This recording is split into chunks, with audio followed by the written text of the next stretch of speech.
It's Halloween and I'm a young person, so I'm going to do something a little mischievous. That's right, I'm going to make a lemon pound cake with my good friend Jessica Francesco. Hey. Today on the Baking Chin.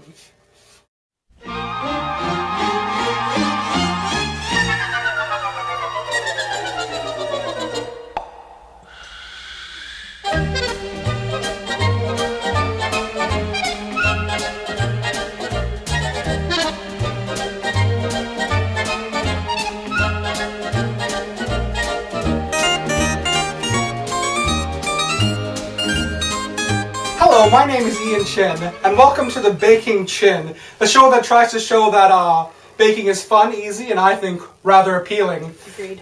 Today I'm here with my good friend Jessica Francesco on Hello. Halloween's Eve. Yeah, there's 3 Eves. 3 Eves. Yes. And today we're going to make a lemon pound cake. And this is, I believe, your family's recipe, correct? It's actually a family friend, but close enough. Yeah, so we can say it's my family's recipe if you want. And what's interesting about this recipe is that there's no milk product, but I think it still tastes very good. I think for a pound cake, especially the fact that pound cakes are traditionally made with a lot of butter, the fact that there's no butter in this recipe is really exciting because it's still a delicious pound cake and it's, you know, slightly fewer calories than a butter one. I think it's great. When I learned pound cake in Paris, it was a lot of butter and a lot of eggs. Yes, well there are a lot of eggs in this recipe, so that's something we have to be that goes careful without of. saying. Yes. But let's get started. Yes. All right, what do we need first, Jessica? 4 eggs, Francesco. which we have right here. 4 large eggs, so if they're a little bit on the smaller side, maybe pick up an extra one. Look at you being all fancy. I can only crack 1 egg at once. Well, I got some. I'm also really bad I'm like Rachel Ray. I don't know how to do things professionally. If you get some eggshell in, that'll just add some flavor. Don't leave the eggshell in. Alright. I understand we're going to beat these until they're light yellow like my shirts. Yes, exactly. About the same shade, actually. So Oh, add really? your sugar. Alright. You need 1 3/4 of a cup of sugar, which is a lot of sugar, but this is a pound cake, so It makes a lot of batter. yes, definitely. This is a really neat trick. I've never seen this before. Oh yes, here's a good tip. If you're doing something like this, and you're beating eggs with sugar, a good tip is to put a bain-marie under it. That's some very hot water, but not boiling. That'll make it easier because we all know that it's easier to beat eggs at room temperature. I'm gonna get started. I'm not so good at this. I'm still learning from my family how to do things properly. Ian, you're gonna have to help me. Okay. Well, if you zest some lemons, I'll Alright, I can zest the lemons. How's that? Okay. I usually cheat and use in a stand mixer. And That's there's why no- I'm not so good at this. But... And there's no shame in that. Here's a cup for that. Oh, excellent. Thank you. So, because this is a lemon pound cake, you're going to want to put the zest of 1 whole lemon in there. And when you're zesting a lemon, make sure that you only get the yellow part. I'm sure Ian has talked about this before. Make sure you only get the yellow part because the white part gets really bitter and that doesn't taste good at all. So just slide it along the skin. Although I probably should work on my whisking muscles. It's always good to have some extra muscles. Have some strong appendages and things like that. I find when I whisk a lot like that and my arm is sore the next day, it's these muscles in my arm that I didn't even know existed. Things that you don't get to work out at the gym. As you can see, that's turning very, very light yellow already. Yeah, you want it also to have a really fluffy consistency, especially because this doesn't have any butter. It's made entirely with oil and water and sugar and eggs and stuff. You want to make sure that you beat it a lot so there's a lot of air in it so that the cake has a really nice fluffy consistency. Is that enough, do you think? I think, yeah, I think you... About that much. Yes. It's about a whole lemon. Take it if you want. And if you like a lot of lemon, you can put more lemon in. Doesn't matter. Well, I think that might be too much lemon. I don't think you could ever have too much lemon. I agree. Oh, we also need lemon juice for this, We correct? do need lemon juice, yes. I'll give you... Perfect. The recipe calls for a drop of lemon juice, but as we've said, I really like lemons, so I usually put in a little bit more than a drop of lemon juice. So again, that's up to you entirely and how much you like lemon flavor. Now, can you tell me if this is the consistency you like? Yeah, I'd say that's pretty good. If you taste it, it also tastes like it's a little airy. And also, in other ways, if you hear ribbons. It's a little bit thick because the eggs and the sugar are kind of mixed together, but it's also really light at the same time, which is kind of neat. Very good. Yes. You're the expert at this. Sort of. Got a little wetness on my face. Canola oil and water next. How much would you say? Canola oil, what did I say? Like 3 cups? No, a cup. A cup of canola oil. I'm reading the recipe right here. I'm totally cheating. A cup of canola oil and how much water? A cup of water. Like I said, no butter in this recipe, so the canola oil is what gives it its moisture because there's no butter. So a cup of canola oil and a cup of water. You just throw that right in there. Okay. Pour it, jump into it. Here, you can have a lemon colored. Oh, perfect. We have lemon in our lemon shades. Oh, that's very cute. I know. I think we did that on purpose. Okay, so just mix this together, and you don't want to mix it too hard because you worked so hard to make that nice egg and sugar mixture consistency. So you just kind of want to fold it together so that it's combined, but it's not too watery. And then flour next, I think. Okay, well, you want to fold this in? I'll stir it in, but like pour it in a little bit at a time. So Okay. maybe like a third of the flour mixture, and then yeah. This also has 3 teaspoons of baking soda in it. Yes, 3 cups of flour, 3 teaspoons of baking soda. Baking powder, rather. Baking powder. Sorry. Again, reading the recipe.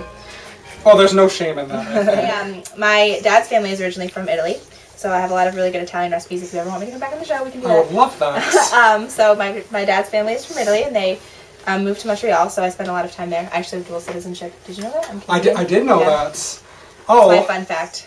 that's really neat. It's pretty cool. I like it. And that ties into the show very well because we use a lot of the metric system on this show. We do. Now, coming from a slightly Canadian stance, what would this be in the metric system? I have no idea. It's embarrassing. I'm the worst Canadian. I don't speak French, and I don't use the metric system. Well, a lot of Canadians don't speak French. But I guess your family is from Montreal, correct? Yeah, so they all speak French. Except me. It's really funny. I have to get my 10-year-old cousin to translate for me when I go there. At this point, also, this is something that my grandmother does when she makes pound cake, is she puts, along with the lemons and the lemon zest in zest in there? Yeah, so you can go ahead and put the zest in. Along with the lemon zest and the lemon juice, she'll sometimes put in chocolate shavings, which I really liked. That sounds fantastic. Yeah, really good. So something you can put in there. Okay, maybe the lemon juice. Okay. Perhaps this recipe would be better for Easter than Halloween. Yeah. Oh, you know what we could have done? I think maybe it's too late at this point. We could have put like food coloring in it or something. It'd be like an orange pound. It's kind of orange at the end, maybe. Perhaps a little bit. It's like a fun, not scary Halloween. But I think it's nice after a night of college fun, like Scrabble. It's always, on Halloween, because that's what us young people do. I think it's always nice to come home to a nice slice of pound cake Absolutely. with a glass of milk. And Italian breakfasts generally consist of some kind of cake. The most popular of which is pound cake. That's what I grew up eating at my Nona's house. Every morning for breakfast I would have pound cake and Nesquik chocolate milk. Sometimes I would have Cheerios with Nesquik in it, but often I would just have pound cake, which is the best. So this is the consistency. It's very liquidy because it's a cake batter. This isn't like a cookie dough or something that we're making. So it's a pourable consistency, but it's a little bit viscous and it's really smooth. You can see there's no lumps from the flour or anything. So you want to just mix it until there's no lumps, but you don't want to overmix it either, like I said. So this is about ready. Now we're going to put it in some molds. Oh, perfect. Okay. And traditionally you say it's something like a bundt cake. Yes, correct? a bundt cake pan is usually what we use, but this actually, the other thing to think about is this makes a lot of batter. So like this pan is too small to hold all of the cake, so we're going to have to supplement a little bit. Oh yeah, you can put them in a lot of things. You can make some cute little petit fours. There's a barquette shape. Here's some other cute little things you can put them in. Some brioche tins and all that. Perfect. So you want to make sure that you oil the pan really well. You can use butter, you can use cooking spray, whatever you want, but make sure that you grease the pan really well, especially in a pan like this because these are a pain in the butt to wash if you don't oil them really well. Cake will get stuck in there and you'll spend hours just scrubbing the little cracks and crevices. So make sure you oil the pan really well. And because we didn't put butter in the cake, we don't have to worry about that. Indeed. Yes, do you want to put flour on I do it? usually put flour. Yes, that's the other thing that I can do. What I did was I just poured it in here and just twirled it around. And then if you have a big container of flour like this, you can just, and that's pretty perfect, I think. Yeah, wonderful. Just going to pour the batter in. Like I said, it's pretty spreadable, so it'll spread itself. But you just kind of want to move it around in there and see how how full that gets. You don't want it, the cake will rise a little bit, not too much, but it'll rise a little bit, so you don't want to like fill it all the way to the top. Maybe leave like a couple inches of space off the top. I'm really messy, so there's probably going to be some on the outside. Yeah, just a little bit. But it's the taste that matters. Exactly, exactly. This is one of my favorite things to do. When I make this at home, usually is I use a stand mixer, and then I lick the beaters afterwards. That's my favorite part. There's no reason you can't lick the. Oh, I will be licking the bowl. Don't even worry about it. That's a little suggestive. All right. All right, so we have enough left that we can fill these little things. Put it on a cookie sheet because what it'll make a temperature mess. would you say It'll we should bubble over. bake this at? I've never had a pie that hasn't bubbled over. And for how long? For the I baking, made a really an delicious hour. peach pie when I was home So maybe for a couple the weeks ago, ones and it was that really you good. All right. Well, let's put this in the oven. Yes.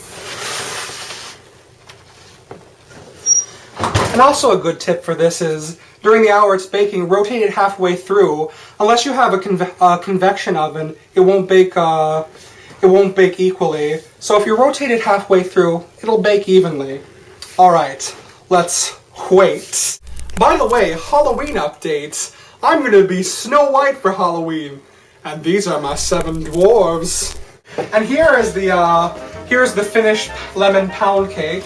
Just fresh out of the oven, and it's very hot. And while it's hot, I like to add a little bit of sugar syrup. This is just equal amounts of sugar and water. I put a little lemon juice in. This is a really neat trick. I've never learned this before. And if you put this on, it helps make it last a little longer. I guess because it seals it in a bit. It doesn't hurt the taste either. Oh no! I'm sure. If you let it dries and it tastes very nice, especially with a little lemon juice. Get it all in there. Get it. These Get are it the good. little ones we made. Look how cute they are. Oh yeah, and here are the Oh, you little show the whole board. That's probably better. here are the little ones that we made. These are really chic. You can cover these with fondant if you want, liquid fondant, and they'll be like petit fours. Or you can just leave them like this with a little bit of sugar syrup on it. These are very nice. And would you like to try one? I would absolutely. This one's a little too hot. All right, let's try these ones. Okay, I'll try a little one. Cheers. Cheers. Very good. Syrup. It's so surprising that this doesn't have any milk in it. It's such a good consistency. This cake. It's not too heavy because we didn't overmix it. It's very light. You could call this a half-pound cake. I like that. It's very light. Well, thank you so much, Jess. Thank you for having me. I was so excited to be here. Oh. To share my recipe with you. Thank you. Well, that's all today for the Baking Chin. My name is Ian Chin. I'm Jessica, Francesco. And I wish you... Happy baking!